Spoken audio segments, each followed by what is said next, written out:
Hi there, John Cummins with the weekly health challenge. So I just wanted to raise what's around cholesterol at the moment. So what's a high cholesterol? Well, the answer, it depends. The cholesterol is made up of the number that you get in the pathology result is made up of the LDL. L is lethal and you want it low. HDL, H is high and you want it high. And then they take 20% of the triglycerides, and the accumulation of the H plus the L plus 20% of the triglycerides gives you the total number. So what does it all mean? Well, the only accurate interpretation is when you look at the triglycerides, it's got a range of up to 1.7. That's valid. So if you've got a 2, it's a high triglycerides. If you've got a 1.2, it's under 1.7, it's not high. However, with the other two, you want the lethal as low as possible.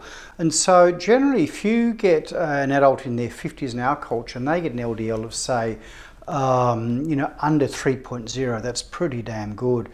And the H you want as high as possible. And so if you can get a HDL of, around 2, even 2.5 I've seen, that's fantastic.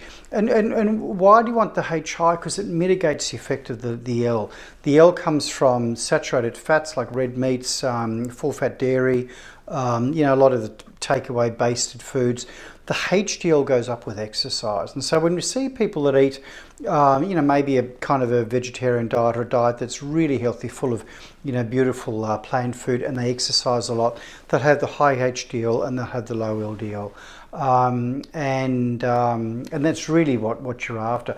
If you had to look at one metric, the metric would be that you want your HDL to be at least 25% of your total cholesterol score. That's a well-defined metric in terms of risk in Western culture. So what is it about cholesterol? Is it the only risk factor for coronary artery disease? Absolutely not. But the reality of it is that it is actually the cholesterol that gets into the arterial wall and starts causing havoc in terms of setting up inflammation. So the first port of call, if we're going to treat someone to slow down progression of coronary artery disease, would be to make sure that they're on a medication to drop that cholesterol, no matter what the cause of the cholesterol getting into the arterial wall is. So more on that in a second message I'll give you in terms of the weekly health checks. We'll discuss, how does coronary artery disease form. So hopefully that's a little bit helpful in terms of interpreting it.